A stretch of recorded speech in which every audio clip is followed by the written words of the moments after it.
Good morning or good afternoon if you're joining us from Asia. Welcome to our live Q&A and interview with Linda Broekhuizen and Marnix Montfort from FMO. We're really happy to see many of you joining in, many of our friends from across Asia. The last time we were with many of you was in Bangkok, including with Linda, including with Marnix, 21st and 22nd, or 22nd and 23rd of January. For the Asia Financial Institutions Forum. And of course, you see with me is my colleague, Rick. Good day, everybody. Good to have you with us. Excellent. Yeah, so we're here. As you see, we're both in different locations. Rick is joining in from our AFIFORUM sort of office space, and I'm joining in from home, as many of us are still locked in. But yeah, glad to have many of you joining from different parts of Asia. Just a few housekeeping notes before we get going, because we do want to dedicate the full time to get Linda and Marnix on board and get into some content. Please feel free to introduce yourselves, to submit questions in the chat. Some of you already pre-submitted questions, so please feel free. I already see some of our friends.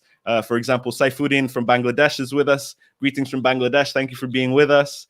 I also see Upendra Pudyal from the Global Banking Alliance. Thank you very much for being with us. So yeah, we feel free to introduce yourselves, and throughout the hour, feel free to submit your questions. Maybe just to give you a very brief overview of some of the topics that we will be covering, and this is a mixture of what has come in from you as an audience and what we sort of pre-discussed. We definitely want to start with getting a bit of a sense of how Linda and Marnix and the broader FMO team are dealing with the situation on a personal level. How is the current COVID situation, the restrictions, affecting them? So we'd love to hear a little bit, starting with a little bit about FMO's current situation. We will talk about a series of issues which will include, the outlook in Asia as well. So Marnix will be here joining with Linda. We will talk about sort of some broader strategic issues. Also bring some time to talk about developments in fintech, and of course, ending with a little bit more of a what's coming next and how on track are we with the SDGs. So this is a bit of a basic overview. I don't know if you have anything else to add, Rick. Nope. I think maybe as a reference point for the agenda, after this introduction, we plan to start a Q&A around in 35 minutes, and then we'll be done within an hour. So that's sort of like a hard time limit also on your end to not scoop up too much time of your work days. And I think then we're just ready to go. Excellent. So then without further ado, I would like to bring onto the call. First, I'll start with a quick introduction before we dive into the questions. But Chief Investment Officer of FMO, Linda Broekhuizen. Many of you know her well. Linda, welcome, and thank you for being with us. Good morning, and for most of you, good afternoon, I assume, being in Asia. Indeed. Thank you for joining. And also with us is Marnix Montfort, who leads the Financial Institutions Division of FMO in Asia. And thank you as well for being with us today, Marnix. Pleasure to be here. And good afternoon, everybody.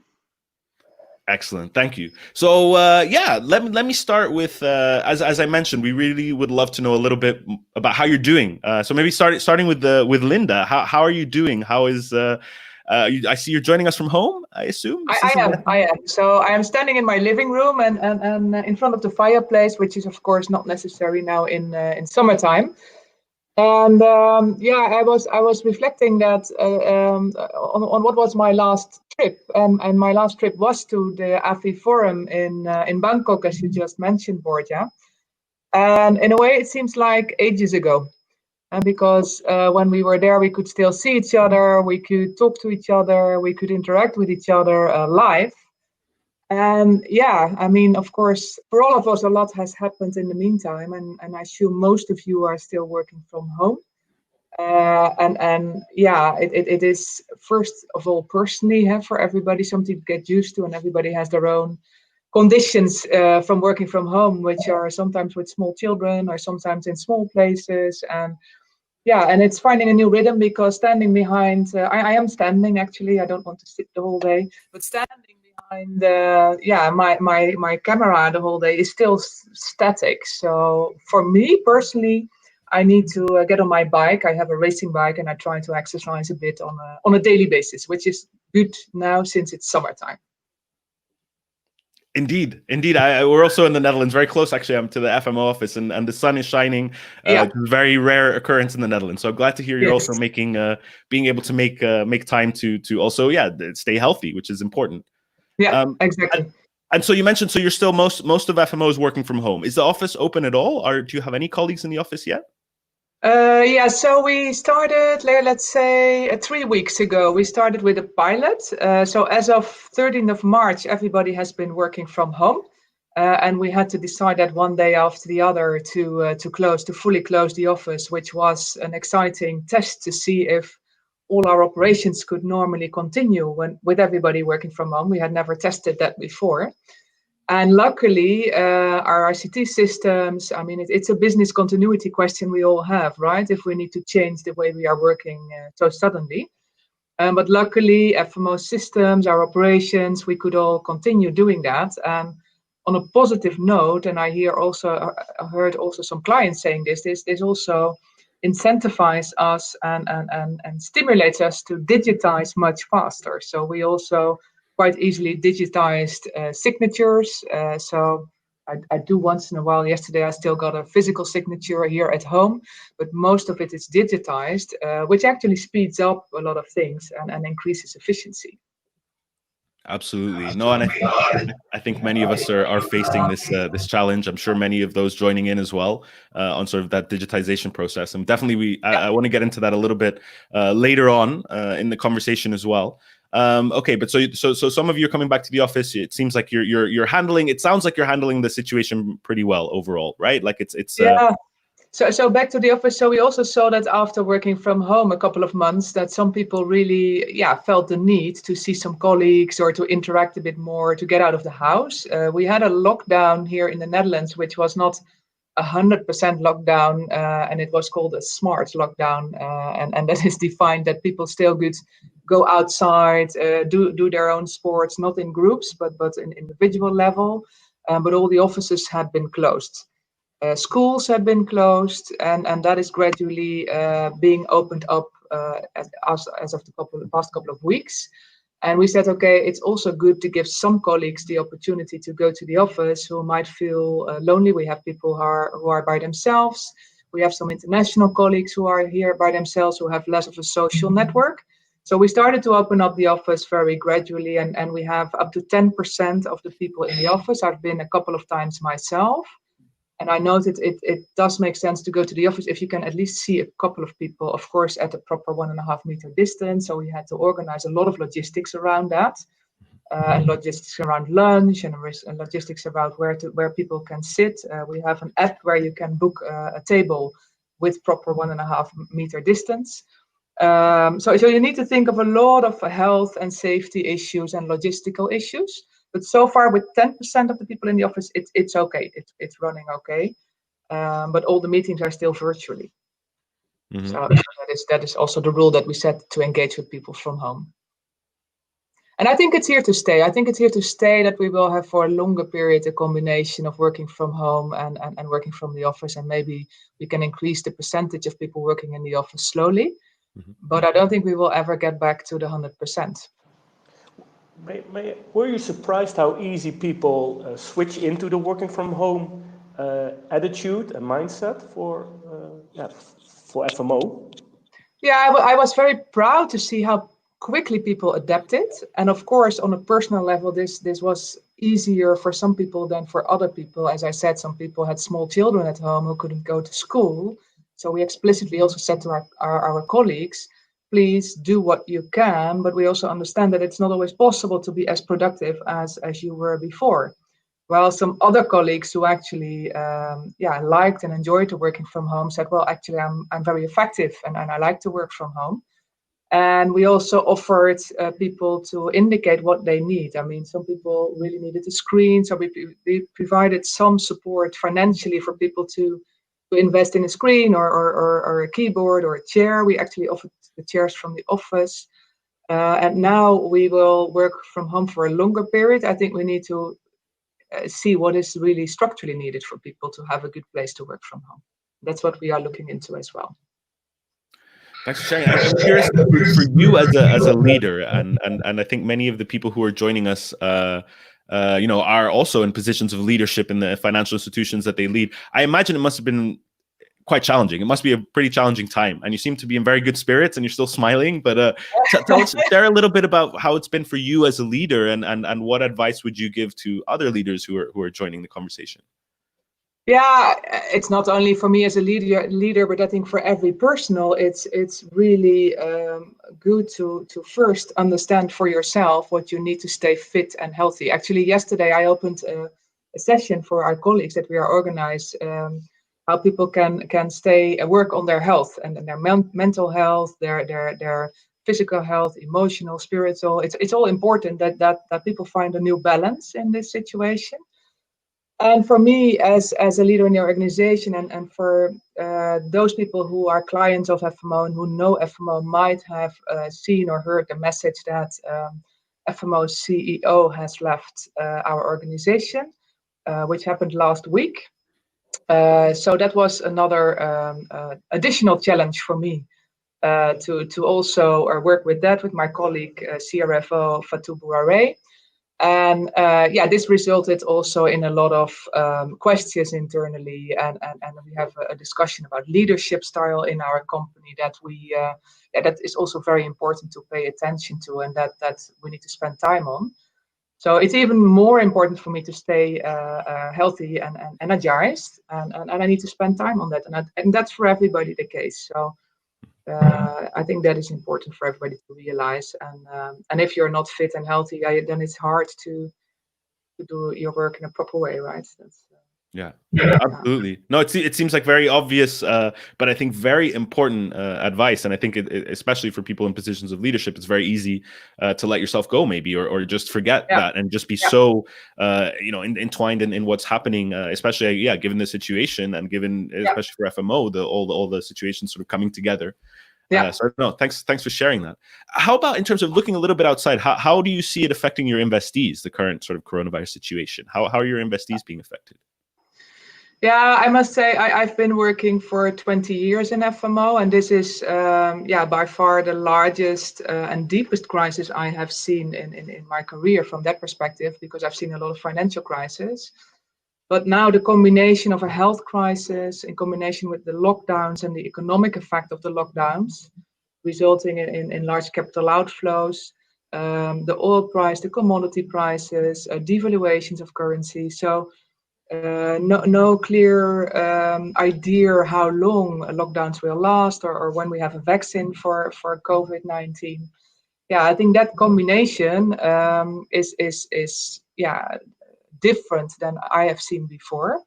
We do see that there's different impacts in different markets depending on which countries are dependent on oil, like Indonesia. Country like Nepal having a dependency on tourism, on remittances. So the sectors in each country are affected differently. We see that most of our financial institution clients have quite a liquid situation. So liquidity is not so much the issue, but what is now impacting our clients more is capital and capital allocation. And just to give you an example, we have the possibility to provide deferrals to clients, and we have aligned that with other DFIs. So I have a weekly call with European Development Finance CIOs, because we really needed to align our approach to clients, that we said it doesn't make sense if we all take a different approach while we have so many joint clients. So we have standardized a product to actually provide like a 6-month deferral if our clients need that. And so far we have had 7 requests for that, which is not that much, I must say. 3 in Indonesia, 1 in Cambodia, Philippines, Myanmar, and Sri Lanka. So that is still manageable, and I think our clients are still doing okay. Of course, the longer the lockdowns last, the longer the crisis lasts, then the harder the the bigger the impact on portfolio NPLs and portfolio quality, and that is something that we need to follow very closely. Yeah. No, but I think initial signs are relatively positive, right? I mean, if I hear, you said 7, I think it's not a huge number. So no, it's and for FMO in total, this is financial institutions, and in total it's 29 for our overall portfolio, which is about out of 250, 300 clients. So it's not materially large. So that's a good sign, and that shows the resilience of our clients in portfolio. But as I said, yeah, it's not yet there, and some people call it like a creeping crisis. So if it takes much longer, then yeah, the NPL increase starts to kick in, and that could result in larger problems. Yeah, absolutely. So it is maybe still too soon to say too much, right? So you're following developments very closely. No, excellent. And I think also we'll bring him out Marnix in a minute to also kind of weigh in a little bit more on some more specifics on how you're supporting your current investees. But before we do that, maybe I can still ask you sort of if you can give us a little bit of a feeling of FMO's COVID-19 response package. I know there's a couple of different things that FMO is doing. Could you share a little bit more? Yeah, sure. Yeah, I already mentioned the financial support we provide, that we first wanted to see, okay, are there clients who, for a smaller period of time need some leeway in their liquidity, that they have a deferral in place. We definitely focus on first supporting our existing clients with new financings as well. So some clients ask for sub-debt to strengthen their capital ratios, which because they have been lowered because of higher, more prudent risk weighting or higher NPLs coming up. But also non-financial support we found very important. So what could we further do to support our clients? We have remote advisory services that we can offer through technical assistance and capacity development programs where we have like experts on the ground who are actually have expertise in business continuity, crisis management, liquidity management, management advisory, recovery solutions. Business continuity is of course very important. And we are organizing quite a lot of webinars like this one for our clients to see, okay, how can they benefit from peer-to-peer experiences in different countries. This is also, again, leadership in terms of crisis, FinTech solutions, business continuity, customer lending and innovation and digitization becoming now very important, because we have quite some economies like Myanmar and Bangladesh being so dependent on cash. And with the lockdowns, this is of course a big problem that people can't even do their regular payments anymore. And thirdly, we have also provided emergency grants with a facility where we selected quite a number of clients on different topics, like basic protective equipment for staff and clients, because health of employees is extremely important, particularly if you look at the more productive side of our portfolio in the agriculture sector, preventative hygiene. So there's a lot of things that again, business continuity, how to accelerate digital payments, and it's hard and sad to see that in most of the countries in Asia and India, of course, being a large example where the curve is still steepening and not flattening, that most vulnerable people in society have been hurt most. Because of the lockdowns, the small and medium-sized enterprises, the single entrepreneurs who could not continue their business, who might not have a lot of savings, and might get into trouble already pretty soon after a couple of months, because if their savings is only 1 to 3 months, then you could get into a severe food crisis as well. And unfortunately, we see that happening in some countries, and particularly in the rural areas. Yeah, thanks for sharing. And maybe to get a little bit into more depth on these, like maybe I can ask also now is a good moment to sort of bring in Marnix to give us a few maybe concrete examples of ways. Tell us a little bit about your portfolio in Asia specifically, and how some of these measures that Linda has mentioned, how you're putting them in place and how you're working with your clients. Yeah, Well, our portfolio in Asia is quite varied. We have banks in certain countries. We also have quite a few NBFCs, so the non-bank finance companies, and also a large number of microfinance institutions. And the ones that are most affected are the ones that are really exposed to cash collections, because there the COVID crisis has meant that physical interaction is no longer possible. Loan officers do not go to their clients anymore. So the silver lining to this is indeed that digitization initiatives are accelerating, both with the staff of our investees as well as with their clients, also the more conservative clients. And actually, I mean, a famous example is, of course, Bcash in Bangladesh, but there are many varieties now for which you do not have to have too sophisticated smartphones, that money transfers via an app are already possible. So that speeds up things. It is safer and more efficient and cheaper. Apart from collections, some of the institutions clients we have were faced, especially in the beginning of the COVID crisis, so more in March and April, with deposit outflows, and those volumes needed to be replaced. So we have there are of course some government support mechanisms, but by far not enough. So there is a large role now for external financiers to jump into that gap. And we, like most offers, have prioritized our existing clients to hear what their requirements are. And we're working on, I think, between 10 to 15 new liquidity lines for existing clients to help them get through this. And our equity teams are also looking at maybe new capital injections for existing investees. As the next thing which will happen is that the non-performing loan portfolio will grow.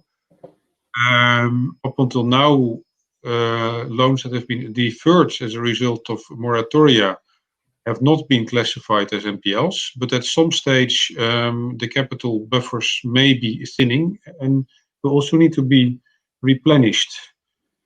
So that's on the financial side, and on the non-financial side, Linda was explaining something already, but I'm also very happy to work on capacity development and technical assistance schemes along the themes that Linda initiated, but also some very local issues that some clients want to help local textile plants to switch from normal garments, for instance, to producing face masks, which I think is a very sympathetic initiative. So we've also supported those.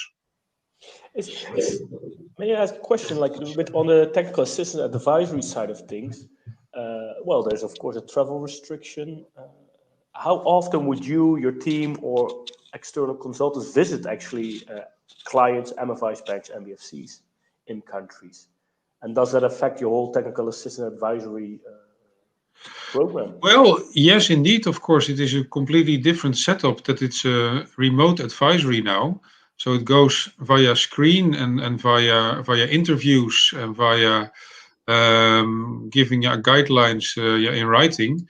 But the execution, well, some consultants have consultants on the ground in the country, so they can help in a more face-to-face way. But the bulk of the work is now done remotely, which requires a new way of working indeed.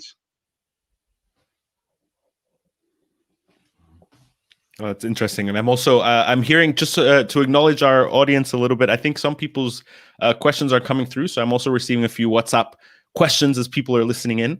Just want to reiterate again that please feel free to submit questions. I think for many of us, I do see some comments coming through, but for some of you that might not be working, so you can also WhatsApp me. No, really interesting. Thanks for adding, Marnix. And maybe we can also come back, I think, to a few more concrete examples, especially on fintech. I'd love to hear a bit more on that. But I think this is maybe a good moment to bring Linda back and to ask a little bit about also within this context, and how is the role of DFIs and sort of impact investors what do you see as their role in supporting the economic recovery? Yeah, Bart, I think we are more than ever needed now. We have seen quite a lot of capital outflows, largely on the public side, but also on the private side. There's still players active. There's still investors who want to co-invest with us. But at the same time, the financing gap, both on the short term trade finance and particularly on the long term, is even bigger. We have an even bigger gap on the SDG agenda towards 2030. I was just already saying that the inequalities are only increasing and not reducing at the moment. We might have a bit of a positive effect on climate change and emissions because of the less flying that we see. At the same time, we also see still floodings and drought and climate. The climate crisis is still there. So it's even more important to join forces and to work together. And that's I would say is another silver lining that I would like to point out, as Marnik said. The way we interact and the frequency we can now interact with quite a large number of people. I've never seen that before. I have so many virtual meetings with different type of people, as I said, weekly with the DFIs, and we really coordinate what we are doing and how can we work together to support our clients better and reinforce the work that we need to do. And another positive thing, nobody's traveling, so everybody is more easily available, so we can connect in a very easy way with small groups, with big groups, with employees, with partners, with clients, and that I also think that is here to stay, which is a positive benefit. The acceleration of digitization and video contact is huge, and that is, as I said, here to stay, and I very much support that. Excellent. Well, we ourselves here at AFIFORUM, like we're also trying to embrace the digitalization, because obviously, the prospect of coming together like we did a few months ago, packed into a room together, is difficult now. But like you say, and this is the opportunity in that, of course, is that we can engage with more people, and with there's a smaller barrier, of course, in actually, people are traveling less, they're more available. So we definitely, I think, see this as well in our work. So this is definitely a positive development. Maybe also, and then bringing in back Marnix into this part of the conversation, I'm curious also then on sort of, when you look at sort of your three major areas that FMO focuses on: financial inclusion, energy, and agribusiness. How's the outlook, would you say, in Asia specifically? Well, it is still a bit early to say, as first of all, we have the health crisis, and for some countries, they seem to be severely affected, and some others seem to do relatively fine. I mean, if I look at countries like Cambodia, Myanmar, Mongolia, the number of infections is relatively low. But in other countries, especially the more densely populated ones, infections are still on the rise, and I think the healthcare system is stretched. This has an effect on the institutions and the sectors that we work on also, because a health crisis turns into an economic crisis, and an economic crisis can turn into a food crisis, and that can have very negative effects. So very important to see what the role of logistics is, whether logistics can still function sufficiently, and that has an effect, for instance, on an agribusiness. I don't think that the primary production is that much affected, although the workforce, of course, has issues, but it's predominantly the logistics parts to bring the products from production towards the consumers. On energy, it's relatively okay, although some projects in construction have been affected also by workforce and logistics issues, that certain parts that they need to import are late. So there will be some delays in completion for some new projects. And some areas have had a decrease in electricity demands, because also there the offices and some of the factories are not working. And that will depend on the contracts who will take that hit.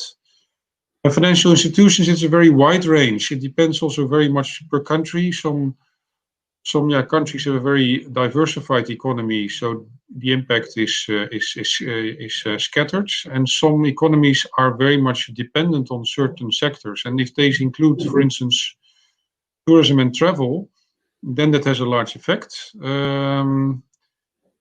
And others will see a reduced oil price bill because which is what they import, so that is a beneficial part. And so a very mixed bag, in short. Yeah. Do you Go ahead, Rick. when we started the whole lockdown and economic change happened, some people said like, yeah, this might be a V-shaped recovery. Yeah, it's the crisis is quick and the resolve is quick.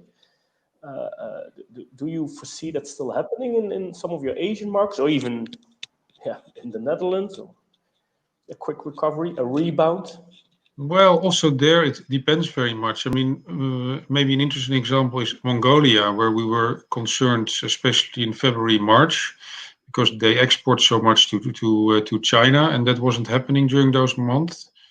But after March, when the Chinese economy reopened and they started importing copper and coal again, then the Mongolian economy, I think, very quickly benefited. So some economies will have that capacity to have a V-shaped recovery. Others, the effect is more uncertain. I would say it's more a U-shaped economy, or the square root symbol, where the recovery is very gradual. Also dependent how fast the health crisis is recovering. Yeah, good. And maybe related to this is an audience sort of question coming in that was pre-submitted and now asked again. There's and in the context of Nepal, but I think maybe it's the case for many other countries in the region, you see a huge sort of migration of people moving back to rural areas, right, from urban areas, and that sort of influences both remittances, right, like the ability of many of these economies who are quite dependent on remittances, as well as a lack of employment opportunities for rural people in agribusiness. How do you see this development, and is there anything that FMO is doing that you think supports this? Yeah, and it's not just from urban to rural, but I think also a lot of people return to the region, for instance, from the Gulf countries or from other places, and need the so-called day workers are coming back from urban areas where they often worked on construction sites to more rural parts and now starting up their businesses there. On the one hand, I think it's a reversal of a trend over the last couple of years where there have been a lot of migration towards urban areas, which caused a lot of pressure there. So that might have a favorable effect. On the other hand, the reason why people went in the first place was to find employment. So to go back does not automatically mean that there is employment there. Very good that people are starting up their own businesses. I think what we can do as DFIs is to promote institutions that will lend to these entrepreneurs. So the rural organizations or financial institutions also have a rural outreach, and we have a number of very nice examples that do so in India, for instance, where this is a big trend, but also in Nepal. Excellent. Thanks for adding. And maybe to bring Linda back into this stream and sort of wondering, sort of, obviously we're talking about some pretty big changes. Obviously we've highlighted the three core sectors that FMO is focusing on. Does anything change with this situation? Do you change focus, or do you still remain focused on those sectors? No, we definitely remain focused on these sectors, and as I said, also on our existing clients. I'd like to add one thing on the V-shape or the U-shape return of the economy. We are following for our scenario planning the IMF scenarios. And it's still not clear. It's hard to project, but we could also have multiple Vs. That's as long as there's no vaccine, that economies are slowly opening up, but once the curve starts to exponentially increase again, you might have to go to another lockdown. Yeah, the general expectations are that it still will last another 18 months going forward. So yeah, that will definitely have an impact, of course, on the different sectors that our clients are working in, and we want to stay closely connected to that. In the meantime, we see many clients supporting from the private sector, supporting governments in providing food supplies, in providing medical equipment, and that is from that perspective, we want to support those clients, helping their clients and their communities that they live in, because particularly in the energy projects that we work with, they are often in quite rural areas, rural communities, quite hit by the crisis, and we try to see what we can do from that perspective. Excellent, thank you. And sort of switching a little bit, and we mentioned you sort of started touching on this topic a little bit, but I'd really love to hear more, and you know, feel free to both chip in on this, because I think you both have something to add here. But on sort of the digitalization of fintech, if we look at Asia specifically, what are some of the major trends that you're seeing, and why is this so an important why is it an important sector and thing to focus on for FMO? Shall I kick off, Marnix, and that you add with your own experience? So already last year, also one of my last trips at the end of last year was to be at the FinTech conference in Singapore, and that was a huge conference. And I was already very impressed how fast things develop in digitization in Asia. And that trend is even increasing much more exponential. On the one hand, we see new initiatives being set up, which is also based on a lot of peer-to-peer lending. So there's no financial institution in between, but digitized products for SME peer-to-peer lending. I think this is extremely interesting, and we have some initiatives that we support. It's, however, a completely different model and a different way of financing, because there's no real balance sheet and there's no equity. So we need to look into how we can support these initiatives in a way that, that from a prudent financing perspective, we can make it work. But I think it's definitely something we want to follow closely, and it's a lot upcoming in Philippines and Indonesia, for example, and maybe Marnix has some examples there. But also banks themselves are digitizing in a rapid pace. We already said that the cash-based economies are being transferred more fast now in a digital economy. Of course, there's a cultural thing still that many of the poorer people have been used to cash and want to keep cash in their hands. But there's also now an urgency to start investing faster, both for employees working from home, having the digital operations working, but also in supporting the clients through apps and other technical supports. Marnix, maybe you want to add a bit from your side. Yeah, no, I agree. It's probably threefold that the existing financial institutions are digitizing fast and making apps available to their clients and transacting business in a far more efficient way. That's one, and not just the banks, but also the MBFCs and the microfinance institutions. Then there are new players, the online lenders, specialized companies. We had a few already in India, a company like Lending Cards and Neo Growth that we were supporting, and we see new ones coming up in Indonesia and the Philippines, indeed, predominantly. And then there are also all sorts of other companies that are starting to offer financial services. It sometimes seems that everyone who has a client franchise is now also branching out into financial services. Take a company like Uber, that is, or Grab, which is more familiar in Southeast Asia. They are also coming into the financial services sector, and on the one hand, that lowers the thresholds for people and for small companies to get financing for their business. On the other hand, we also have to be careful that it is all in line with client protection principles, and especially these so-called nano loans that can be used for whatever and not necessarily productive purposes, can of course fuel the risk of over-indebtedness in some segments. So that's where we are careful. No, thanks, Chad. Maybe just a follow-up question to that. Where do you think this sort of leaves a more traditional MFIs who might not be as well placed currently to digitize? And what is sort of your view on that? You know, I imagine some of your earlier clients or even existing clients are more traditional in their business models, or more sort of brick and mortar business models with branches. How do you see this sort of movement affecting them? And are you helping them in any way to digitize, or is that something that's sort of not really within your mandate of work? Yeah, no, very good question. And yes, I feel it is in our mandate to support those. And we're actually having a few capacity development initiatives with microfinance institutions in Myanmar, which probably from a digital revolution perspective is at the rear.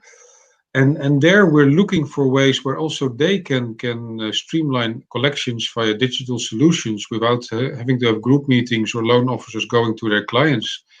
And we see that even on very simple mobile phones, apps can be installed that can do those cash transfers, and also enable communication between the MFI and its clients. So that is really a project that I'm very interested to see what the results are. There's some good consultants working with us in that respect. And for the online lending platforms also, I think we're getting more and more comfortable that it's a viable business model. And of course, we have to see whether the algorithms work, because the credit assessment is on a completely different basis. But so far so good. Good to hear. And in terms of sort of moving a little bit on from digitalization, I think a reason why many of the institutions who are on the call are here today, especially those that maybe aren't your existing clients, do you expect to be making new investments in the region anytime soon, new investees? Well, for the first couple of months, we have promised our existing clients that we would help them first. So we're quite busy with putting new lines in place for existing clients. We are already building a pipeline of new investees.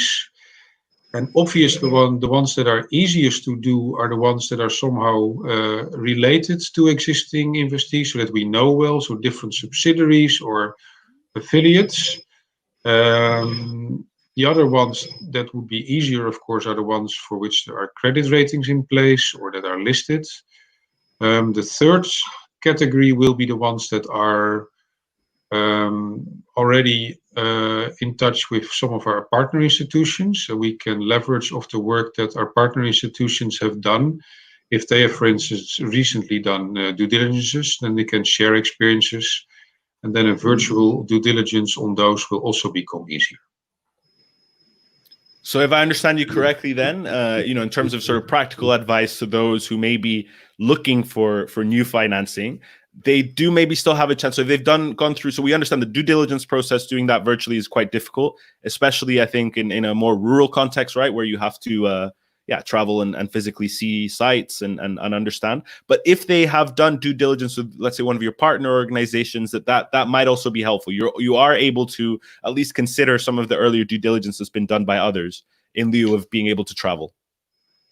Yeah, and maybe to add, we're also looking in different ways how we can support a virtual due diligence, maybe by having partners on the ground, consultants or experts on the ground who can also help us.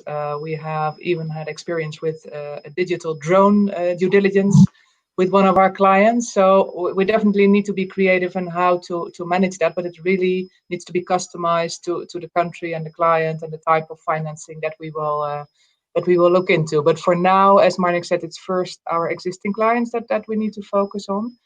But yeah, probably the longer it will last before we can start traveling again, because we have no idea when that is possible. And even if the number of flights start to increase, we need to make sure that we can have a proper, healthy way of traveling without being in quarantine in the country where we go to, or going back when we get back home. So that really depends on the situation.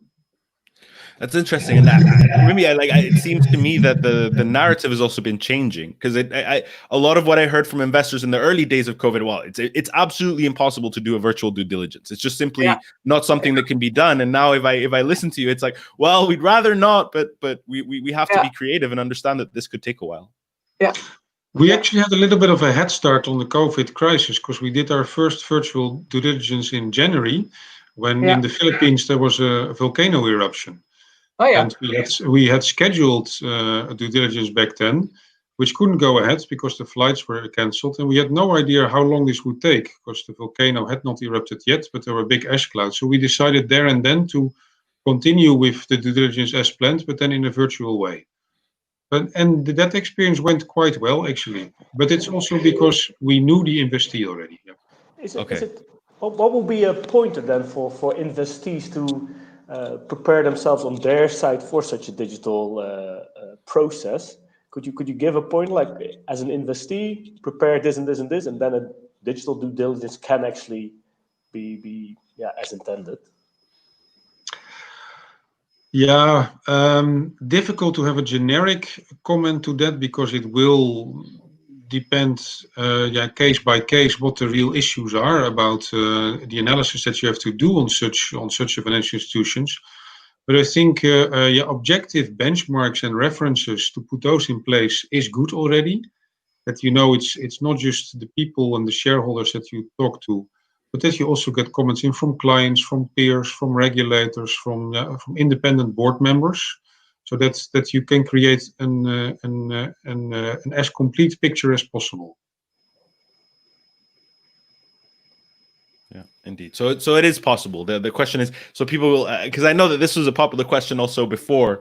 People really want to know. Of course, there's urgency to raise capital, and obviously, I think people are looking for clarity. So basically, engage with you on this topic, right? And of course, it helps if you are a pre-existing client. So maybe for those, it's probably easier to raise money from existing or past investors than it will be from new investors in this moment in time.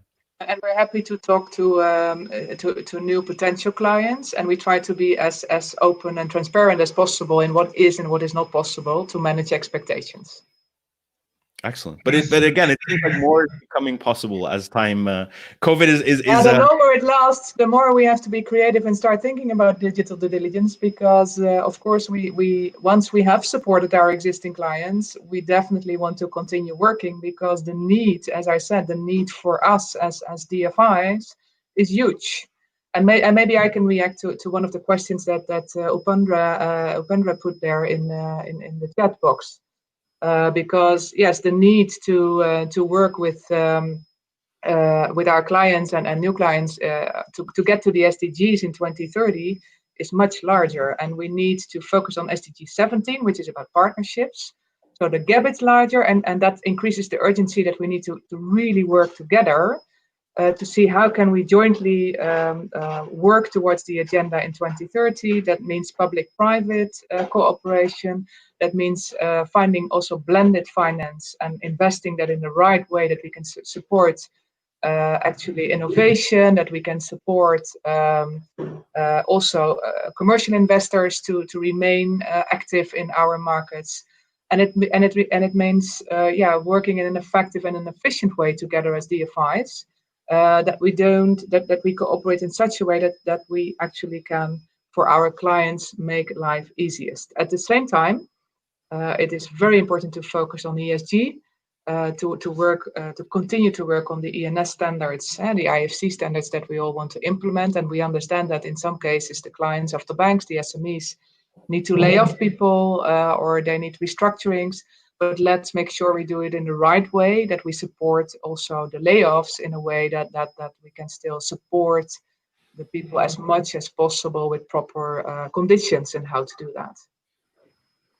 Absolutely. No, thanks for sharing. Thanks also, Rupenza, for your comments. And actually, a question that's coming from the audience, but also was the next topic of conversation, is on the SDGs. So one of our listeners, Saifuddin, is asking, I don't know if you've read the most recent UNESCAP SDG report, but our question was from our side as well. I mean, are we on track for the SDGs? And how are we now? How do you see this? No, I'll say it from a general perspective, and Marnix can add from Asia, but no, we are not on track, and actually we are falling much more behind because of the financial economic crisis in combination with the health crisis. Again, it depends per country, but the longer it lasts, the larger the gap will be, and as I said, the inequalities will even be larger, and that can create tensions as well in countries, and we see that with all the protests around the world that are going on. So it's also extremely important to pay attention to those and to see how can we join forces to focus on those things where we really need to spend our efforts and time, but with different type of partnerships, be it public-private, be it also involving the civil society organizations who often have a good network on the ground. And as I said, for me, the urgency is even larger as DFIs to also cooperate, not only with ourselves, but also with the commercial investors to see that we can get capital flowing as soon as possible back into the markets. And So maybe Marnix can reflect a bit from the Asian perspective. Yeah, I think there is a need to be far more selective in our investees. What we do see on the SDGs is especially employment and reducing inequalities are the ones that are severely affected, and just pumping in large volumes of money into the bond market or into very mainstream large investors who will then buy government papers is not the way forward.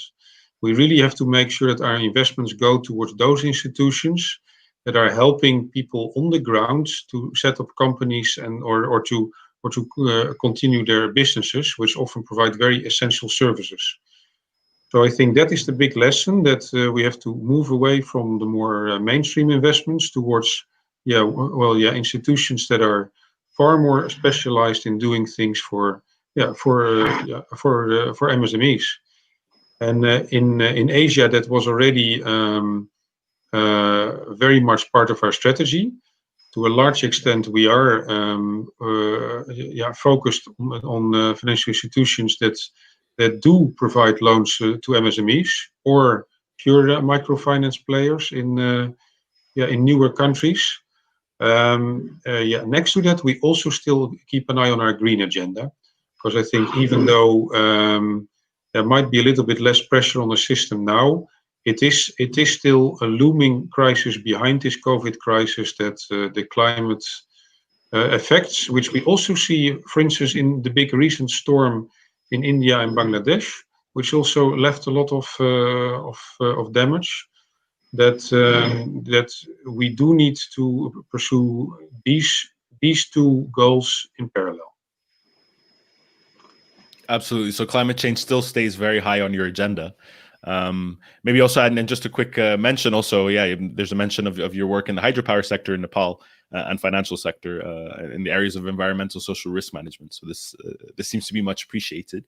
There was a question. I don't know if I understand the question correctly, but I think that it's sort of still on this topic of SDGs. I think we're seeing a new generation of poor. We're seeing a lot of people losing their employment, losing their sources of livelihood. I believe here, when the question is, are we going back to the era of MDGs? I mean, the Millennium Development Goals. Is that sort of the question? Are we moving backwards? Are we progressing or not? Yeah, I think it's a really very relevant question, and as I said, we need to identify the urgency not to make that happen. So what is needed for that? I do see a couple of positive notes that can help us preventing that. I do think that the SDGs and the 2030 agenda have been much higher on agendas for governments, but also for the private sector. So the awareness is much larger than 10 years ago, I would say. There is a huge opportunity on digital innovation, as we discussed, and that is being reinforced and accelerated, as Marnix already said, even in the rural areas. And thirdly, the partnerships that we need to organize are also, again, supported by the whole digital way of working and by the virtual way of working. So for me, it's also much easier to cooperate with the DFIs, as I said, because you can organize your video conferences in a very easy way. And of course, it's not the same as seeing each other physically, but if you know each other already, it's not that complicated. So I do see again this silver lining that we can all focus on to make sure that the gap doesn't get too big, and that, yeah, hopefully when things start to recover, we can even more accelerate going forward. That's a very positive outlook. No, indeed, and I think there are advantages, and I think it is forcing us maybe to also become more efficient in many of these things. And I'm sure that there'll be questions again for the next version of AFIFORUM, whether to fly with as big teams as we have in the past. So we're maybe shooting ourselves in the foot here, but we also feel the urgency, I would say. I guess your business model, you really need to rethink how you can also position yourselves being an organizer of physical conferences, and everybody has to do that for their own business. And Absolutely. I do think we can complement a lot with virtual way of working. And yes, once things open up, I think we will be much more selective as to where do we really want to travel and spend time. Because I also realize very much how much time the traveling has been for me. If you need to be in planes for a long time, you have the jet lags and everything. So yeah, I also didn't interact with so many people over the past months as ever I did before. So there's pros and cons that we can really balance and see how can we combine them going forward once we can travel again. Absolutely. No, this is So again, a lot of uncertainty in this time, but signs are positive. Being mindful of the time, we only have a few minutes, and we actually have only also one topic of conversation on our list. And this is a nice one, I think, to sort of close off with. A difficult question, but how, in your eyes, do we see ways to build more resilience in financial institutions in Asia?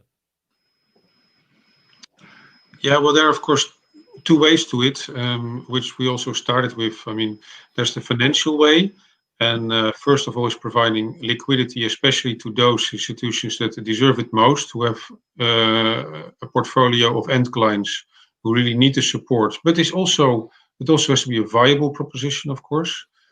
So that's one, liquidity lines, and I think that initiative is underway. Most financial institutions have some buffers, but if this health crisis and economic crisis lasts for another 6 months, then those buffers will also be under pressure. The other thing is capacity building. It's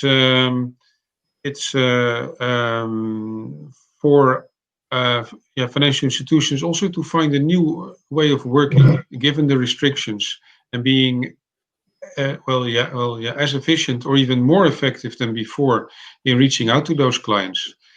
And I see some questions coming in on the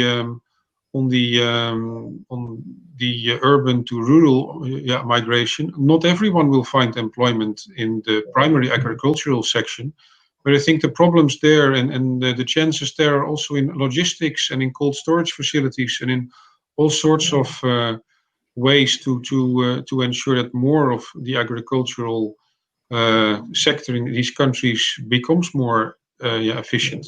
And I think that's where we will also see more investments in the coming months. One other question coming in, which I think is also very important and interesting on both sides, is on how you see. Sorry, I've lost the question now because many are coming in. But basically, how are lending rates and your returns being affected, would you say, during these times? Yeah, I can give a general perspective on that. We have seen the benchmarks that we use for pricing increase a lot. That is the MSCI Emerging Market Index that pretty much in the beginning, January, February, went sky high through the roof. So of course we want to be prudent in our pricing and realistic in our pricing. But we do, and our own cost of funding has increased a little bit that we need to take into account. At the same time, in some countries, the central banks have introduced lending caps. And that will be the challenge to see if those are workable in practice and how can we deal with that. So it has to be a combination of looking at the local market conditions and how it works. The risks have clearly increased in many cases, but we need to balance that with a prudent way of price setting. And we do that, of course, by looking at the limited number of benchmarks that are available in the markets. Maybe Marnix, you want to add something here? Yeah, I think we've all seen what the effect has been in the bond markets, which is very drastic. We, of course, on the lenders, on the more bank loan lending side, we always take a long-term relationship into account, and we'll try to be far less volatile in our price setting. But we do have to reflect on new risk-return parameters. So there will, in general, be some increase in rates. There are, of course, some countries where the rates are capped by interest rate caps, which are imposed by the central banks. Some of those have even reduced those, and there I think the unfortunate effect will be that that then doesn't match anymore with any realistic risk-return perspectives, and the volumes will come down or only be addressed to the very established players, so that the ones with new innovative ideas will find it far more difficult to find funding for their very good plans. So challenging times ahead. But there will there's always be hope. challenging side ahead, yeah. But that's also what keeps it interesting. Yeah, absolutely. No, indeed. It keeps it interesting. No, thank you so much. I would love to keep this conversation going. There's many more questions I think we could ask you, but you know, being mindful of the time and knowing many people have hard stops. With that, I'd really like to thank both Linda and Marnix for being with us today. I really appreciate your transparency, your openness, your willingness to engage, especially considering it is a challenging time for everyone, but I think especially for FMO in these times. So we really greatly appreciate you coming on and sharing your insights. So thank you, Marnix, and thank you, Linda. I highly appreciate it, and wish everybody a very good weekend, and take care. Absolutely. Very nice to be here. Thank you. Okay. Thank you. Thank you. And with that, we end today's live Q&A. Thank you for all of us for joining. We really appreciate seeing many of our friends here. It's not the same as seeing you in person in Bangkok, I have to say. We look forward, or in Bangkok or any other city for that matter. I know some of you we saw in Dubai, but you know, really, I think I speak for both Rick and myself when we're saying, you know, we really look forward to the next opportunity we can be together. We'll continue to you know, explore ways in which we can engage with you digitally. But we really appreciate, you know, all of you joining in from Bangladesh, Nepal, India, and all the other countries that you're joining us from. Yeah, I don't know. Do you have anything to add, Rick? I just hope everybody stays safe, stay healthy. As Linda said, take care of yourself and your loved ones, and then I'm sure we'll meet again. Thank you, and thank you all for being very active in the chat as well. Thank you, Pendra. Thank you, Pendra, Shamim, Saifuddin, all of you who have joined us today. And yeah, looking forward to staying in touch and hopefully seeing you all in person very, very soon. Thank you. See you next time.